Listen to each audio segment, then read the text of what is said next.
दोस्तों नमस्कार। स्वागत है आपका हमारे इस YouTube मंच पर।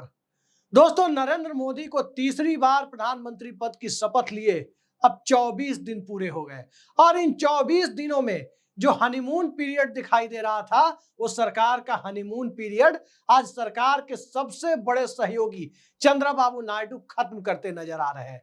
अब तक जो कुछ हुआ, किसी को बालक बुद्धि तो किसी को कुछ और, किसी को कुछ और, जिसे जो मर्जी, यहां तक कि शोले फिल्म की जो मौसी थी उसको भी याद करने की नौबत इस हनीमून पीरियड में तो आई।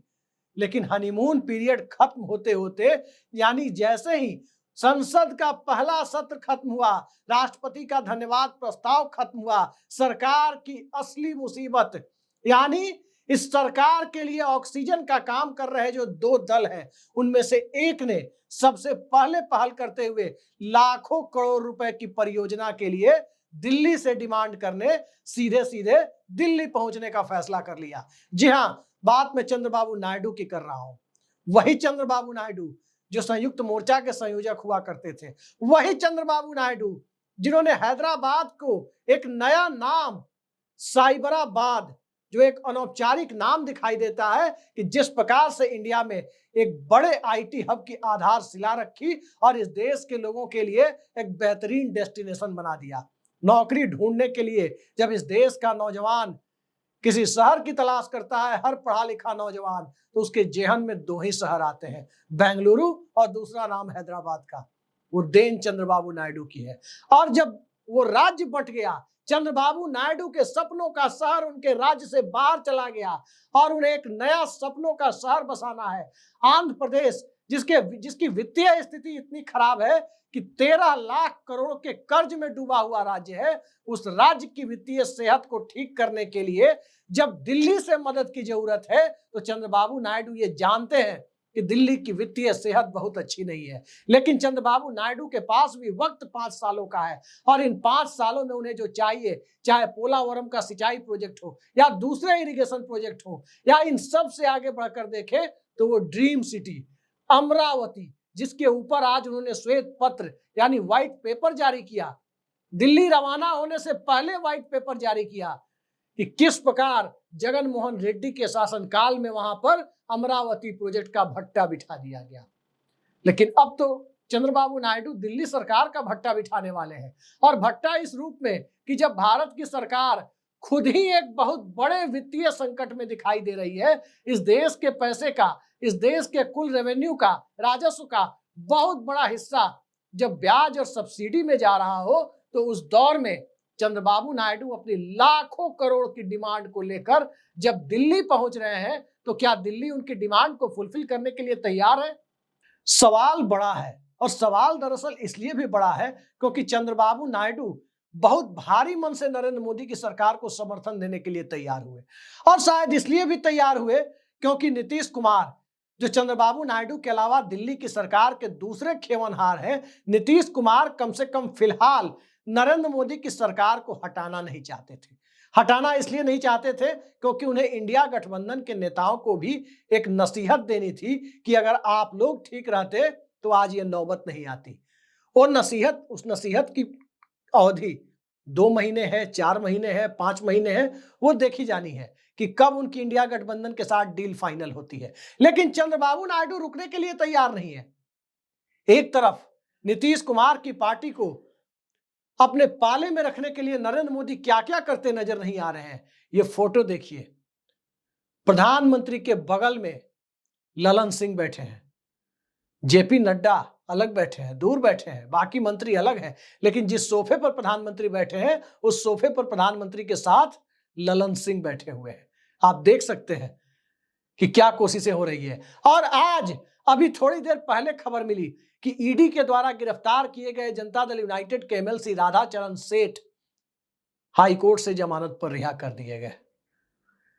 तो जनता दल यूनाइटेड खुश रहे, चंद्रबाबू नायडू खुश रहे, उनकी डिमांड पूरी की जाए। ये कवायद दिल्ली तो कर रही है, लेकिन दोनों की डिमांड ऐसी है जो कहीं ना कहीं इंडिया गठबंधन, राहुल गांधी, कांग्रेस पार्टी, उनके जो मैनिफेस्टो हैं, उनका जो एजेंडा है, घोषित एजेंडा, डिक्लेयर्ड एजेंडा, उस एजेंडे से मैच कर रहा है।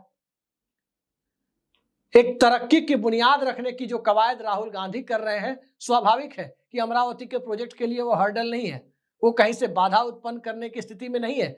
एक नए राज्य को एक विश्व स्तरीय कैपिटल चाहिए। इस देश में सब कुछ अहमदाबाद में ही हो, सब कुछ गुजरात में ही हो, इस मानसिकता को लेकर इस देश में कोई दूसरी पार्टी नहीं चल सकती। चंद्रबाबू नायडू को साफ दिखाई दे रहा है। और नायडू जब दिल्ली में आप पहुंचे हैं, जब दिल्ली को चंद्रबाबू नायडू की धमक सुनाई पड़ रही है, उनकी मांगों का पुलिंदा, उनके साथ जो फाइलों की पोथी आई है, उस पोथी को सबसे पहले निर्मला सीतारमण देखेंगी। निर्मला सीतारमण से भी वो मिलेंगे, अमित शाह और नरेंद्र मोदी से भी मिलेंगे। तो साफ जाहिर है कि चंद्रबाबू नायडू जो डिमांड कर रहे हैं, उस डिमांड को पूरा करने की स्थिति में कम से कम नई दिल्ली अभी नहीं है, कम से कम नरेंद्र मोदी और अमित शाह अभी नहीं है। एक, वित्तीय सेहत वैसी नहीं है। दूसरी, इस सरकार की वित्तीय समझ पर अर्थशास्त्री सवाल उठा रहे हैं कि आखिर किसी को मदद करनी है तो पैसे कैसे जुटाए जाए। और तीसरा, गुजरात लॉबी को गुजरात के सिवा कुछ सूझता नहीं है। तभी आपने देखा कि वर्ल्ड कप क्रिकेट का उद्घाटन भी अहमदाबाद में, इंडिया पाकिस्तान का इंपॉर्टेंट मैच भी अहमदाबाद में और फाइनल भी अहमदाबाद में। हिंदुस्तान को ही अहमदाबाद और गुजरात समझ लेने की जो भूल है, उसमें अमरावती कहां दिखेगा, उसमें चंद्रबाबू नायडू के सपनों का विश्व स्तरीय शहर कहां दिखेगा, उसमें लाखों करोड़ रुपए दे करके अमरावती अहमदाबाद से आगे न निकल जाए, ये मानसिकता क्या सरकार की दिखाई देती है? कतई नहीं दिखाई देती। और यही वो कमजोर कड़ी है जहां चंद्रबाबू नायडू के लिए एक तरफ उम्मीदों का आकाश है, दूसरी तरफ उस उम्मीदों के आकाश को पूरा करने के लिए, उस आसमान तक पहुंचने के लिए इंडिया गठबंधन का रास्ता है, तो तीसरी तरफ नरेंद्र मोदी की सरकार के दौर में चंद्रबाबू नायडू को सलाखों के पीछे जाना पड़ा था। उस हकीकत को आज की तारीख में, जिस जख्म को लेकर चंद्रबाबू नायडू बहुत कुछ पहले कहते रहे हैं, उसकी बुनियाद तैयार करने का मौका भी है। बुनियाद ऐसे तैयार नहीं होती। नायडू साहब दिल्ली आ गए, और जब दिल्ली आ गए तो ध्यान रखिए, इस बार उनके पास कोई जीएमसी बालयोगी नहीं है। नरेंद्र मोदी और अमित शाह ने, भारतीय जनता पार्टी ने, टीडीपी का लोकसभा अध्यक्ष हो, इस फॉर्मूले पर कोई ध्यान नहीं दिया। इस फॉर्मूले को मानने में उनकी कोई दिलचस्पी नहीं थी। यानी दिल्ली की सत्ता के पास चेक एंड बैलेंस करने के लिए जो चंद्रबाबू नायडू जिस पद को अपने पास रखना चाहते थे, वो भी नहीं है। लेकिन 16 सांसद तो हैं, 16 ही नहीं 18 हैं। पवन कल्याण के भी 2 सांसद हैं, तो 18 सांसद जब उनके हैं, तो नीतीश कुमार तो और बड़ी डिमांड लेकर पहले से खड़े हैं। इतनी बड़ी डिमांड लेकर नीतीश कुमार खड़े हैं, जिस डिमांड को यदि नरेंद्र मोदी की सरकार पूरा कर देती है, तो बीजेपी ही नहीं, आरएसएस की पूरी बुनियाद हिल जाएगी। भारतीय जनता पार्टी दिल्ली की सत्ता गंवा सकती है, नीतीश कुमार की डिमांड से सहमति नहीं जता सकती। ये बात करीब करीब तय है। और जनता दल यूनाइटेड के सूत्रों का तो साफ साफ कहना है कि 31 जुलाई की डेडलाइन तक तय कर दी गई है कि हाई कोर्ट ने, पटना हाई कोर्ट ने जिस आरक्षण के मुद्दे को छेड़ दिया, जिस आरक्षण के 16% आरक्षण जो दबे कुचले वर्ग थे समाज के, उनका बढ़ाया गया था 49% आरक्षण, यानी 49% आरक्षण सरकारी नौकरियों और शिक्षण संस्थानों में, जो बिहार में पिछड़ों, अति पिछड़ों यानी ओबीसी, ईबीसी, अनुसूचित जाति और अनुसूचित जनजाति के लिए था, उसे बढ़ाकर जो 16% बढ़ाकर जाति जनगणना उसके उपलब्ध आंकड़ों के आधार पर, दस्तावेज के आधार पर बढ़ाकर जो 65% किया गया, उस आरक्षण बढ़ाने के फैसले को पटना हाई कोर्ट ने जब रद्द कर दिया, तो अब नीतीश कुमार के पास रास्ता क्या बचा है? क्या उस वोटर को, जिस वोटर्स की बुनियाद पर नीतीश कुमार की सत्ता 20 सालों से चल रही है, उस वोटर्स को क्या वो यूं ही तस्तरी में परोस कर तेजस्वी यादव के सामने जाने देंगे कि वो वोट तेजस्वी यादव के पाले में चला जाए? क्या नरेंद्र मोदी की सत्ता जो नीतीश कुमार के बूते टिकी हुई है, क्या उस सत्ता से वो इतना भी नहीं करा सकते? ये वोटर सवाल पूछ रहा है। और दूसरी तरफ नरेंद्र मोदी की तरफ से क्या रियायत दी जा रही है? मिथिला इलाके में बाढ़ आती है, संजय झा ने डिमांड किया, तो चलो कोई कमेटी बना दो। ये कमेटी बनाने की कवायद, क्या इस कमेटी बनाने को बिहार का वोटर मान लेगा? बिहार के वोटर्स की डिमांड आरक्षण के मुद्दे को नवी अनुसूची में डालने का है, और नवी अनुसूची में डालने का एक ऐसा मुद्दा है, एक ऐसा मधुमक्खी का छत्ता भारतीय जनता पार्टी के लिए है, जो भारतीय जनता पार्टी यदि एक राज्य में हाथ लगाती है, तो उत्तर प्रदेश, राजस्थान, हरियाणा, मध्य प्रदेश, छत्तीसगढ़, झारखंड, कई राज्य भारतीय जनता पार्टी के खिलाफ हो जाएंगे। भाजपा का कांग्रेसीकरण हो जाएगा उत्तर प्रदेश में। जिस हालत में कांग्रेस पार्टी वीपी सिंह के मंडल गांव से पहुंच गई यूपी बिहार में, उसी हाल में भाजपा पहुंच जाएगी अगर नीतीश कुमार की नवीं अनुसूची में आरक्षण बढ़ाने वाले कैबिनेट के फैसले को शामिल करने की डिमांड मान ली गई, तो यही हाल हो जाएगा भारतीय जनता पार्टी का। यह बखूबी बीजेपी जानती है, यह बखूबी संघ भी जानता है। लिहाजा सरकार रहे या जाए, उस डिमांड के साथ नरेंद्र मोदी समझौता नहीं करेंगे। और उस डिमांड के साथ नरेंद्र मोदी समझौता नहीं करेंगे तो तय मानिए नीतीश कुमार अपने राजनीतिक करियर को सूली पर चढ़ाने का काम नहीं करेंगे। तेजस्वी यादव के साथ जाना, लालू यादव के साथ जाना, इंडिया गठबंधन की तरफ से जाकर मुख्यमंत्री बनना और अगले चुनाव में इंडिया गठबंधन का ही चेहरा बने रहना उनकी सियासी मजबूरी भी है, क्योंकि इसके सिवा उनके पास कोई दूसरा रास्ता नहीं है। आरक्षण की राजनीति, जाति गणना की राजनीति शुरुआत नीतीश कुमार ने की है और उस पिच पर बैटिंग करने के लिए राहुल गांधी जब पहुंच गए हैं, 99 नॉट आउट के स्कोर के साथ राहुल गांधी वहां बैटिंग करने पहुंच गए हैं, तो भला नीतीश कुमार के पास डिफेंसिव मोड में जाने का रास्ता कहां बचता है। अब वो जमाना गया कि सुप्रीम कोर्ट में पिटीशन डाल दिया और वोटर को जाकर बरगला रहे हैं कि आरक्षण बढ़ाने के मुद्दे पर आप लोग चुनाव में डटे रहिए, मामला सुप्रीम कोर्ट में पेंडिंग है। सबको पता है कि 9 शेड्यूल में डाल करके उस आरक्षण के फैसले को लागू करवाया जा सकता है और 9 शेड्यूल कैबिनेट के माध्यम से नरेंद्र मोदी सरकार कभी भी ला सकती है। तो एक तरफ चंद्रबाबू नायडू की आर्थिक डिमांड, दूसरी तरफ नीतीश कुमार की सामाजिक और आर्थिक दोनों पहलुओं से जुड़ी हुई डिमांड, इन सब ने भारतीय जनता पार्टी की जो स्थिति बना दी है, दिल्ली में नरेंद्र मोदी और अमित शाह की जो स्थिति बना दी है, वो बालक बुद्धि विपक्ष को तो कह सकते हैं, इंडिया गठबंधन के नेताओं को तो कह सकते हैं, बालक बुद्धि कहने का रिस्क अपने अलायंस पार्टनर के लोगों को नहीं ले सकते, क्योंकि वो बालक बुद्धि है नहीं। दरअसल विपक्ष में जिनको बालक बुद्धि कहा गया वो भी बालक बुद्धि नहीं है।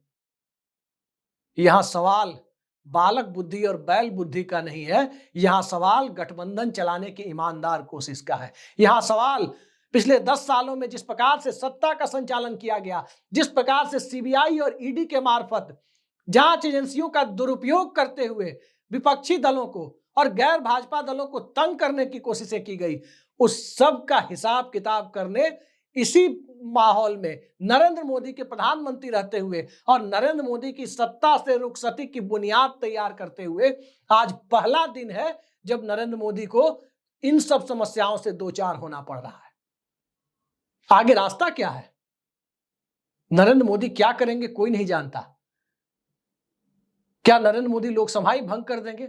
अब लोकसभा चुनाव तो 4 महीने पे होते नहीं है, लोकसभा भंग करेंगे तो और किरकिरी हो जाएगी कि विपक्ष को सरकार बनाने से रोकने के लिए काम करेंगे। और 4 महीने में, मैंने पहले भी कहा कि 4 महीने में लोकसभा भंग करने या 3 महीने में भंग करने की कवायद पर जनता भारतीय जनता पार्टी को कहीं का नहीं छोड़ेगी। इन दलों की डिमांड को मानना होगा, इसलिए मानना होगा क्योंकि इनकी डिमांड को पूरा करने के लिए कोई और तैयार बैठा है। वो इंडिया गठबंधन तैयार बैठा है जिस इंडिया गठबंधन की बुनियाद नीतीश कुमार ने रखी, भले ही बाद में छोड़ दिया। अब वो गठबंधन जाति गणना के बाद आरक्षण बढ़ाने के फैसले को और पूरे देश में जाति जनगणना कराने का जो संकल्प है इंडिया गठबंधन का, जनता दल यूनाइटेड के संकल्प से मेल खाता है। जेडीयू ने सबसे पहले इसकी डिमांड रखी थी। ठीक इसी तरह चंद्रबाबू नायडू, उन्हें पैसा चाहिए, पैसा पैसा, सिर्फ पैसा अपने राज्य के लिए, और पैसा देने के लिए नरेंद्र मोदी सरकार इच्छुक नहीं है।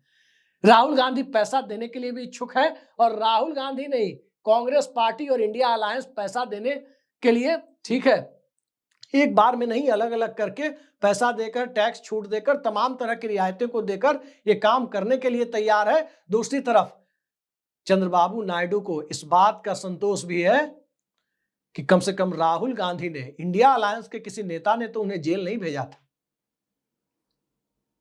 उसके कार्यकाल, मनमोहन सिंह के कार्यकाल में चंद्रबाबू नायडू मुख्यमंत्री नहीं थे, तब भी उन्हें जेल नहीं जाना पड़ा था। लेकिन नरेंद्र मोदी के कार्यकाल में राहुल गांधी को चंद्रबाबू नायडू को जेल जाना पड़ा था। तो ईडी, सीबीआई, इनकम टैक्स और दूसरी जांच एजेंसियों के दुरुपयोग का मामला एक तरफ नीतीश कुमार की पार्टी तक पहुंचा, जहां जनता दल यूनाइटेड के बड़े नेता आज जो उनके बगल में बैठे हुए हैं राज्यसभा में, एक ही सोफे पर बैठे हुए थे ललन सिंह, उनके करीबियों तक भी ईडी पहुंची थी। जेडीयू के एमएलसी विधान पार्षद राधाचरण सेठ लंबे वक्त से बंद थे, आज रिहाई हुई है। रिहाई चुनाव के पहले क्यों नहीं हुई? रिहाई तब हुई है जब साफ दिखाई दे रहा है कि इन पार्टियों को और नाराज मत करो, क्योंकि इनके पास इंडिया गठबंधन से खुला ऑफर है। और जब ऑफर इस तरह से आ रहे हो तो नीतीश कुमार के सामने सर्वाइवल का सवाल, नायडू के सामने अपनी पॉलिटिक्स को बचाने, अपने ड्रीम प्रोजेक्ट्स को पूरा करने और अपने बेटे नारा लोकेश को समय रहते आंध्र प्रदेश की राजनीति में एस्टेब्लिश करने के लिए जो बुनियाद उन्हें खड़ी करनी है, वो इंफ्रास्ट्रक्चर की बुनियाद दक्षिण भारत के सबसे पिछड़े हुए राज्य आंध्र प्रदेश में जो बुनियाद खड़ी करनी है, उस बुनियाद के साथ नारा लोकेश को जो बैटन पास करना चाहते हैं, उस बैटन को पास करने के लिए जो चीजें चाहिए, वो सारी चीजें नरेंद्र मोदी नहीं, इंडिया अलायंस उन्हें दे सकता है। वो दिल्ली पहुंच गए हैं और चंद्रबाबू नायडू दिल्ली पहुंच रहे हैं। नीतीश कुमार की डिमांड दिल्ली पहुंच रही है और इन दोनों के, एक के फिजिकली दिल्ली पहुंचने से, एक की डिमांड के दिल्ली पहुंचने से सरकार में भी खलबली है। क्या पता सेंसेक्स में भी खलबली मचने लग जाए, क्योंकि खलबली सरकार में मचेगी तो स्वाभाविक है, जो प्रक्रिया होती है कि सरकार में जब अंदर की खलबली मची रहती है और वो खलबली बाहर आती है तो खलबली सेंसेक्स में भी मचती है। सेंसेक्स की खलबली उतनी बड़ी खलबली नहीं है जितनी सरकार के अंदर की खलबली है, क्योंकि सरकार में एक से एक स्वघोषित महाबली, एक अकेला कितनों पर भारी कहने वाले लोग जब सरकार का नेतृत्व कर रहे हैं, तो उस एक अकेले के पास क्या इतनी क्षमता नहीं कि वो नीतीश कुमार की डिमांड कि नवीं अनुसूची में आरक्षण बढ़ाने के फैसले को डाला जाए, वो पूरा कर सके? इंदिरा साहनी जजमेंट के तत्काल पहले या कुछ दिनों के बाद ही महज एक कैबिनेट मीटिंग में पीवी नरसिम्हा राव, जो उस वक्त के प्रधानमंत्री थे, उनकी सरकार भी जयललिता के समर्थन से चल रही थी, उनके सांसदों के समर्थन से चल रही थी, तमिलनाडु के आरक्षण के फैसले को नवीं अनुसूची में डाल दिया था। एक कैबिनेट मीटिंग का फैसला था, कोई कुछ नहीं कर पाया। आज तक 69% आरक्षण व अनवरत जारी है, तो बिहार में 65% क्यों नहीं हो सकता? तमिलनाडु में 69% पिछड़े वर्गों को, वंचित वर्गों को आरक्षण मिल सकता है, तो बिहार में तो उससे 4% कम की है, वो 65% क्यों नहीं दिया जा सकता? ये वोटर्स के दिमाग में चीजें जा रही है। नीतीश कुमार करेंगे तो क्या करेंगे? मजबूरी है भतीजे के साथ जाना। चंद्रबाबू नायडू की मजबूरी है कि चंद्रबाबू नायडू आज नहीं तो कल, 2 महीने बाद, 3 महीने बाद या 1 महीने बाद वो इंडिया गठबंधन के साथ जाएं, क्योंकि निर्मला सीतारमण के बजट में साफ दिख रहा है कि चंद्रबाबू नायडू की डिमांड्स को फुलफिल करने के लिए पैसे नहीं है। और जब ये हालात हैं तो अभी देखते जाइए, हनीमून पीरियड जो मैंने कहा कि खत्म हो चुका है और अब सरकार की असली दुश्वारियां शुरू हुई है। रफ्तार पकड़ने की बजाय जो प्रधानमंत्री नरेंद्र मोदी संसद में कहते हैं कि तीसरी बार सरकार मतलब 3 गुना विकास, तो क्या 3 गुना विकास की उस प्रक्रिया में अमरावती नहीं आता है? क्या उसमें आंध्र प्रदेश नहीं आता है? और विकास की सामाजिक अवधारणा के दायरे में क्या आरक्षण का फैसला नवीं अनुसूची में डालने का निर्णय नहीं आता है? आखिर इन दोनों से भाग क्यों रही है सरकार, और कब तक भागती रहेगी? सरकार भागते भागते सत्ता छोड़कर भागने की नौबत आ जाएगी, क्योंकि रिमोट कंट्रोल जिन दोनों के हाथ में है, अब वही दोनों सत्ता का ऐसा सिरदर्द बनते जा रहे हैं जिनको संभाल पाना न तो आरएसएस की विचारधारा के अकॉर्डिंग है, न भारतीय जनता पार्टी की पूरी सोशल इंजीनियरिंग से मेल खाती है, और ना ही नरेंद्र मोदी और अमित शाह की सरकार चलाने के मिजाज से मेल खाती है। आज बहुत अच्छा लग रहा था लोगों को देखकर कि ललन सिंह बैठे हुए हैं नीतीश कुमार के बगल में। बहुत अच्छा लगता है लोगों को देखकर कि चंद्रबाबू नायडू के प्रतिनिधि को, उनकी पार्टी के मंत्री को, राम मोहन नायडू को cabinet committee on political affairs यानी राजनीतिक मामलों की संसदीय समिति में डाल दिया गया है। राजनीतिक मामलों की संसदीय समिति, जिसे आम बोलचाल की भाषा में सीसीपीए कहते हैं, देश की सबसे महत्वपूर्ण कमेटी होती है सीसीपीए। उस सीसीपीए में नीतीश कुमार की पार्टी का प्रतिनिधि नहीं है, और जब सीसीपीए में घुसना कोई मुद्दा ही नहीं है चंद्रबाबू नायडू के लिए, उनका मुद्दा पैसा है, राज्य के विकास के लिए आर्थिक ताकत है, बजट में कितना पैसा उनको एलोकेट किया जाता है वो है, तो फिर वहां पर तो गोल गोल घुमाने की कोशिशें शुरू होंगी। आज सरकार के खिलाफ राजनीतिक वारंट लेकर अपने मुद्दों की अपने मुद्दों का जो पुलिंदा, जो पोथी लेकर वो आए हैं, वो पोथी नहीं बल्कि एक ऐसा वारंट लेकर चंद्रबाबू नायडू दिल्ली पहुंचे हैं जिस वारंट के सहारे इस सरकार की रुखसती कभी भी हो सकती है। नायडू और नीतीश, नीना फैक्टर, नीतीश और नायडू। देखते जाइए इस सरकार के लिए आने वाले वक्त में क्या होता है। आज 3 जुलाई है और 3 जुलाई से सरकार की मुसीबतों का पहाड़ शुरू होता है। अब नायडू दिल्ली लैंड कर चुके हैं, नीतीश कुमार का मुद्दा दिल्ली लैंड कर चुका है और इन सब से आगे बढ़कर भारतीय जनता पार्टी का चुनावी हिंदुत्व गायब हो चुका है।